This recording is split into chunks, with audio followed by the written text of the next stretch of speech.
The fears versus reality of raising a child on the autism spectrum. I remember the things that I was afraid of. When I weigh them, the fears against the reality of raising a child, I actually realize that the fears are way more than what exactly is on the ground. When we decided to migrate from Africa to come to the UK in 2022, the major reason why we migrated, we looked at our child on the special needs spectrum, on the autism spectrum, and we asked ourselves, me and my husband, a few questions. As a parent, you always want to think what will happen to your children when you die. It's one thing that, that will be just at the back of your mind. And we always wondered, we always asked ourselves, who will look after our children? When they're more younger, you will be worried for all of them. As they grow older, you start becoming more okay, because they are becoming more and more independent. That is completely different when I think of my son who is on the special needs, who has got special needs. I start thinking of who will have to stop going to work the way I did back in Africa. I had to stop going to work. There's a lot of things that I had to stop doing because I needed to be in therapy sessions. I needed to be meeting the social workers. I needed to be there with my child where you would be going until he started being full-time in school. So you start thinking and asking yourself, who will lay down their life, who will forfeit their personal development, their academic development, their professional development? Who will do that for the sake of their special needs child? And who will make that sacrifice for a relative's child, for my child, when I'm no longer there? And because of that question, when the opportunity to migrate from Africa to come to the United Kingdom, we looked at the options that were there, and we were also talking to some of our friends who had already migrated, some family members, and they were telling us how things are this side of the world in terms of looking after individuals with special needs. One of our greatest fear as a couple was, what will happen if we die? And when we came to the UK with that fear, what will happen when I die or when I become incapacitated to look after him? Maybe I get involved in an accident and I get paralyzed. I cannot even look after myself. What will happen to my son who is on the autism spectrum, who cannot look after themselves? When we came this side, and also while we were still studying, pursuing this journey of migration, we actually learned that in the United Kingdom, there's an opportunity that the government actually values these people. The government invests time and resources to look after people with special needs, to look after individuals with autism and all other special needs conditions. So our major decision to migrate, we had that, for us, it's this fear that we had. What will happen if we die in Africa? Who will look after our child? It's not because we don't have very supportive relatives, we don't have supportive family members. I do have incredible family members whom I know they can lay down their lives. But you don't want to be complacent and just sit back and say, I have a lovely auntie, I have a lovely sister, I have a lovely brother who will do anything. There is no way they will leave my children to struggle when I'm dead. No. But it was about taking responsibility and doing things that we can control while we are able to do that. So we migrated, and when we came here, we actually realized that the moment we registered, we all registered all the children. They started going to school. My son, Christopher, who is on the autism spectrum, took time to get a school. He did not take time, actually. He just got into his school, and they needed to do their own assessments, because they were saying, we don't necessarily have to use what you guys, we're going to use what you brought from Africa for reference purposes. But when we are doing our own assessments, we want to start from scratch as if he doesn't have any diagnosis. So he started going into school, which, because my son has got behaviors of concern or the challenging behaviors, so he could not even stay in that school for I think the maximum he stayed there was maybe 3 weeks, and then they stopped him and they made provision. The difference now, if this was going to happen in Africa, is what would usually happen when the child is giving problems, would then just be called to take the child, and there is no other local authorities or government authorities who are then following you up to say, oh, okay, since you now stuck at home, you cannot send your child to school because they're having challenging behaviors. This is the provision that we're giving for you.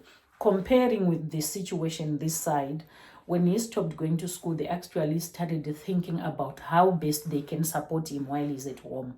So they started supporting him. They would come. I remember the very same school that could not support him at school because he was having those challenging behaviors, and because they wanted to keep everyone safe, the staff members, he himself, and also other children in the school, they had to make him stay at home. And while he was at home, the regulations this side does not allow for a child to stay at home without any support. So they started chipping in, bringing in the support, which is something for me and my husband. When we look at that, we see that if people ask us what is one of the greatest achievements for us from migrating from Africa and here, one of the greatest achievements is that we have come into a place where there is support system, where the system accommodates our special needs child. The system make provision for his needs. You can see they're trying their best, they're doing their best that they know. There's processes to follow, there's procedures to follow through, there is people to talk to about anything that will be happening with our child. And for me, that fear that we had versus the reality on the ground, it has now been lifted up. I still want to live long until I'm 100. I want to live and see him growing up, but just knowing that I'm no longer on my own as the mom, we are no longer on our own as the mom and dad. There is a whole lot of a team of more than 10 professionals working with us as a family, working with him as an individual to support him and to see that his best interests are attended to. So for me, that is really a big relief, a big win actually, to realize that what was one of my greatest fears. The other two individuals, my children, I know when they grow up, they because they are capable to lead their lives already. I can see that even because of their ages, there are things that they can do independently of me. They can wake up in the morning, make their breakfast, get themselves ready for school. My eldest son will go to school on his own. So I already know, according to their age, they're already independent and they are able to do things that children that age can do. But when I look at my special needs child, I can see he still needs support, he still needs prompting. There's still a lot of support that is required. And the pressure now is not on me as used to be. And because of that, the reality is that now I'm able to do other things that I could not do before. Now I realize that the sacrifices that I was making were were very good there. I don't regret making all those sacrifices, putting my on hold my academic development, putting on hold my professional development. I don't regret. I'm actually proud I did that. But I'm also proud that now, because of the other support, the pressure is no longer on me only. I know there's, as I've said, there's a whole lot of team that is there, that is at our disposal to make use of. So that is one thing that I thought, let me just come and share here, that some of the fears that I had, with that one big fear, what will happen to my son when I die? God forbid, I'm not gonna die anytime soon. But it was, we all know, we all think about that as parents. You think, oh, so what will exactly happen? We did not want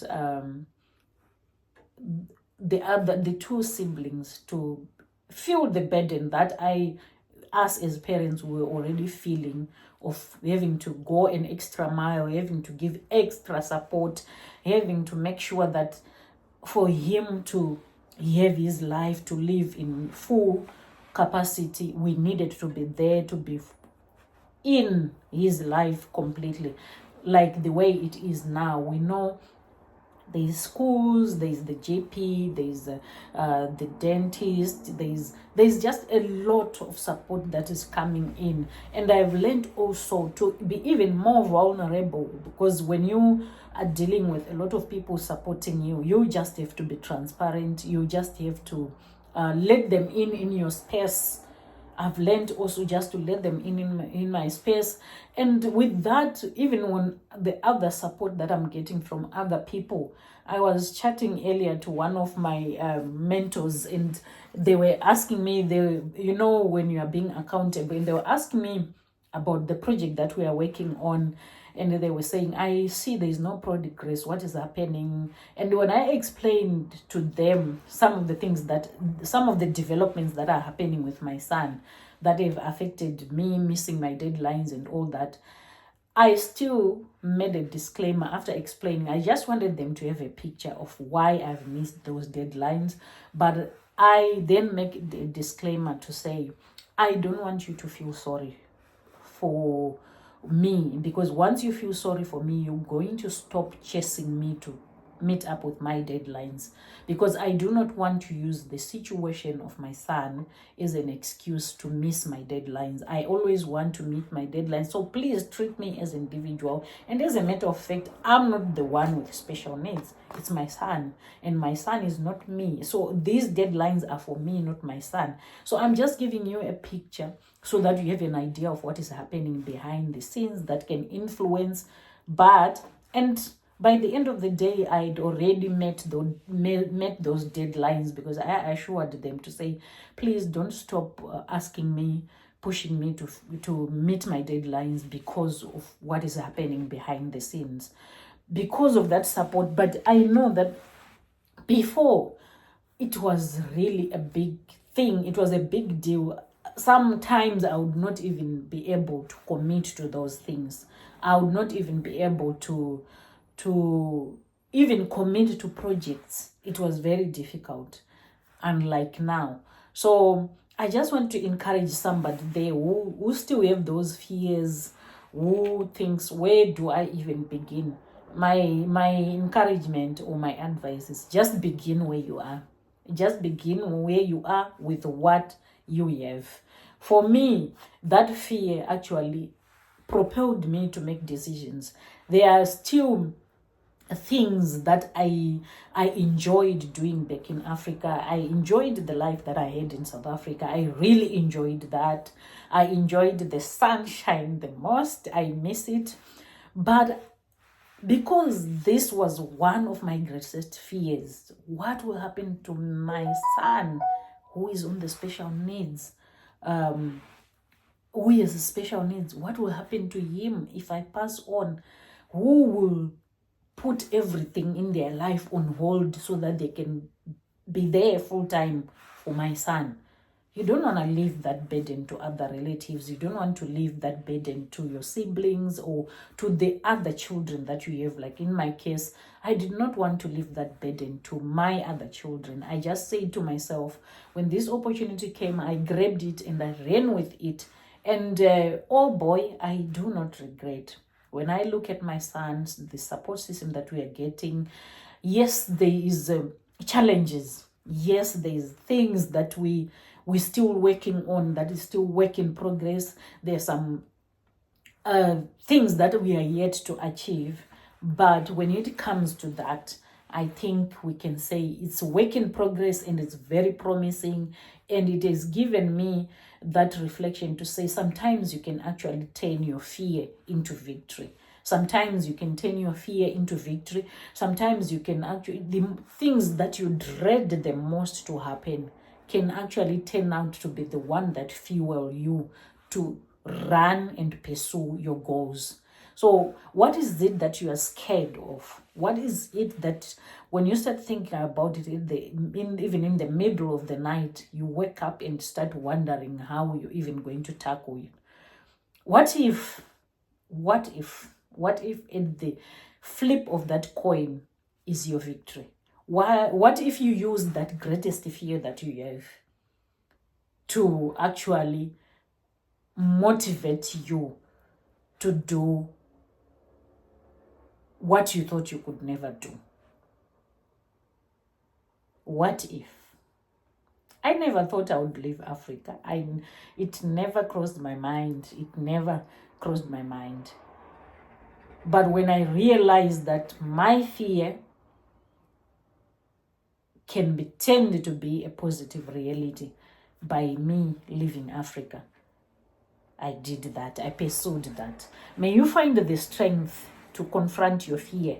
May you find the strength to do an x-ray of what you are scared of and see how far you can stretch yourself to turn that fear into a victory.